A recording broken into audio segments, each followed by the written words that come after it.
Oh, howdy all, grab yourselves a beer. It is time for some Path of Exile discussion, and we now finally have the Blight League information launching online. So I'm going to go full screen, watch the trailer, pausing it, giving commentary on it as I go.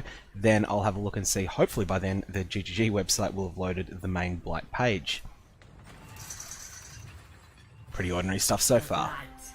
A creeping black fungus that feeds on the will of its hosts. Pulsating with toxic blood, too dangerous to touch, too dangerous to ignore.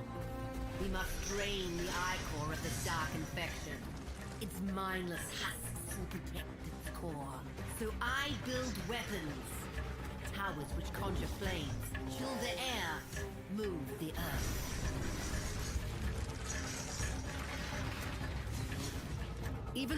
Okay, so this is looking like a puzzle theme, or maybe puzzle slash tower defense type theme so far, that will be built into the game. It looks like it seems fairly seamlessly integrated.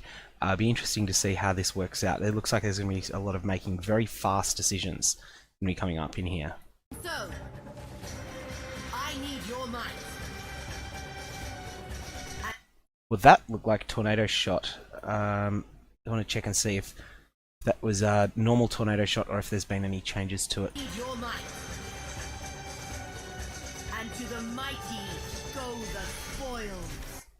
Okay, so there's a couple of things that are just basically the same rewards scheme as Legion. The source Sepia oil is something new, obviously. of this blight is out there. Its black tendrils reaching for us. We will seek it out and purge it.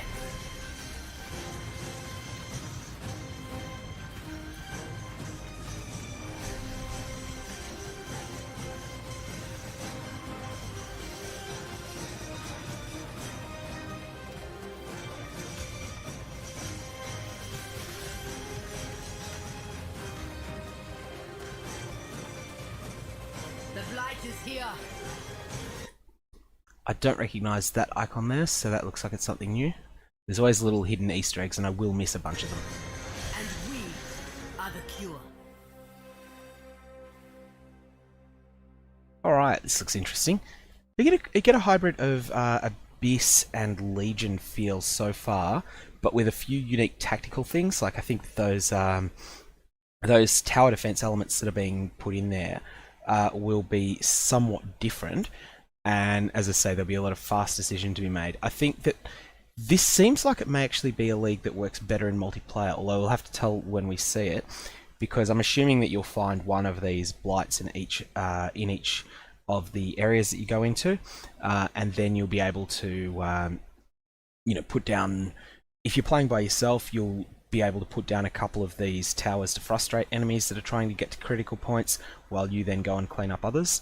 But if you're playing in a group, I assume that you'll be able to leave one player station in each spot. In the Blight League, Sister Cassia is trying to stop the spread of the mind-controlling blight by destroying fungal growths. When attacked, the blight commands infected monsters to defend it. The monsters mindlessly follow the blight's tendrils, only attacking foes directly in their path. The infected are unusually tough, so you will need to build defensive towers to exploit each monster's specific weaknesses. For each tendril Specific weaknesses is interesting. lane you defend, a chest will appear with your rewards. These rewards can include oils, which Sister Cassia... That I need to have a look and see what that oil was. I missed the mouse. include oil. Just try and get that again. The lane you defend, a chest will appear with your rewards. These rewards can include oil. It just says can be combined with other oils to enchant rings, amulets, or modify blighted maps. Blighted maps. That's an interesting one. Oils, which Sister Cassia can combine together to enchant certain items. Allocates quick step. Okay, so it's not quite a way of no, that's an enchantment. That's like a labyrinth enchant. That's interesting. Champion of the Cause. Champion of the Cause. Champion of the Cause is a I feel like it's a champion node, but I'm not confident that I'm right. Blighted maps contain larger pockets of infection. Claim these for rewards, including unique items which can be enchanted with notable passive skills. Oh, that's In cool. Path of Exile Blight, we also have a focus on giving you more control over when you run side content. This would be really interesting. Having, like, I know that there's some talk that there's going to be changes to Nico, and we're going to have a look at this, but it's going to be absolutely transformative of leveling your second character in a league if you can use Nico to do it. Monster missions now stack for later if you don't run them immediately. Ooh, that's really interesting. This expansion also contains significant revamps to the Saboteur, Assassin, and Necromancer ascendancy classes.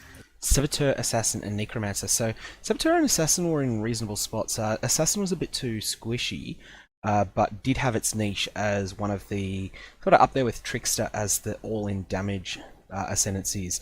Saboteur was certainly also very strong in traps and mines, which was its niche. It was the best option to be. Necromancer, yeah, Necromancer needed it. As well as an additional bar of skill bindings. Did I just hear that right? As well as an additional bar of skill bindings? Ascendancy classes, as well as an additional bar of skill bindings. Oh, finally. Check out Path of Exile Blight on September 6th. Okay, so September the 6th is when it's coming out. Let's have a look at the other main information that's come out. So this is the Blight site. I'm going to refresh this because often when you first look at it, there'll be a lot of things missing. So this is just basically the same information as was contained in the video, and the spreading blight. So there'll be a whole bunch of screenshots to have a look at here, but again, more information. This just looks like gameplay information. I feel that this is nothing new, nothing that we haven't seen in the other one. Build your defense. So here's the. Well, that's really interesting. So there's ring enchantments that amp up your towers here. So these are the towers that are used to, as I say, to provide some additional ability to spread your influence against the blight, I guess. Now the blighted maps, these sound interesting. Be really intrigued to see how these play out. So natural inhabitants of the area have been removed, and they've been filled with various things. So there's a little bit of information firstly. Ramparts is back to tier 3, Toxic Sewer is tier 10 this time, and Canyon at 15. Canyon at 15 will be interesting. All of this of course assumes that there's been no changes to that there's your normal atlas, and I'm making the assumption that a blighted canyon is the same level as a normal canyon here. Also notice that there's been no changes that are visible to map mods. I was sort of hoping that the existing map mods, so say here you've got players cannot regenerate, you've got all monsters damage from hits, ignites, etc, etc. I was kind of hoping that they would be replaced at some point with the delve, with the various delve difficulty mods that exist.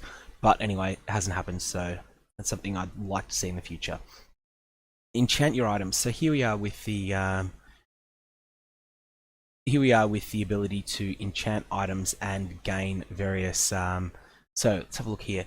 Long palette treasures advanced oils which the Circassia can use to anoint your jewelry. Combine 2 oils to enchant a ring with a potent tower modifier. Combine. Okay, so ring enchantments give you buffs to your towers. Combine 3 oils to enchant your amulet with any notable passive skill from the skill tree. The 12 oils vary considerably in rarity, with each combination of them granting a different result. Okay, that's going to be really interesting. So with the 12 of them varying considerably in rarity, in my experience, the rarest one will be very rare in this sort of situation.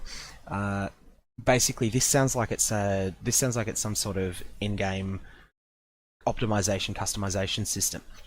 One thing that's going to be interesting here is it's going to make amulets that have not yet been corrupted better than they otherwise are. And I notice the choice of Zoph's Blood is interesting. In this league, the Zoph's Blood Divination card, which gives a Zoph's Blood that has a single implicit corruption on it, that was just generally better than getting a normal Zoph's Blood, because the Amber Amulet baseline 20 to 30 strength is not very good. But those, I assume, are not going to be able to have an anointment on them, and so for that reason I think a pure Zoph's Blood is going to be the better option. That'll be interesting to see. Anointable uniques. 4 of the unique items exclusive to the Blight League are can be anointed with notable passives. Combined with an anointed amulet, this can now have 5 notable passives active at once, unlocking countless new build possibilities. Now I only see one option here. Heart and Soul, I have to remember what that one is. I'm not actually sure what that is, without looking it up at the moment. It'll be something to be all over Reddit. And travel skills have increased cooldown. Movement speed is 150% of its base value. I don't think this is actually any good at all. I think that, as much as that sounds like a buff, 150% of base value is, I think that's actually a nerf to most characters. Most characters would be better off with a 15% set of move boots, I think. So yeah, I'm not a fan of this, but who knows? Maybe there'll be a niche for it. Maybe I don't know how it works in conjunction with enemy effects that slow you. Whether the 150% is still applies after all slow effects. If that's the case, then yeah, these will be really good in some situations like Uber Elder, where there's a lot of big slows. So yeah, let's leave the verdict out on this. I don't see any other parts of this set. It's mentioned that there's a set of 4 of them, but we will find out. Sometimes it's the case that things just don't render properly on this site on the first day. Manage your master missions. So you're no longer forced to run every master mission as soon as you encounter it, or required to run arbitrary maps in order to complete your dailies. Significantly more of your missions are now earned through map completion, and they can be run later by talking to the master in your hideout. Missions accumulate indefinitely, and you can run them whenever you have time on whatever maps you choose. We have also improved Betrayal's reward, made deeper depths easier to access in Delve, and integrated Legion and the boss fights from Synthesis into the core game. Boss fights from Synthesis into the core game will be interesting. I really hope that this means there's a way to get synthesized items again, but we'll see on that.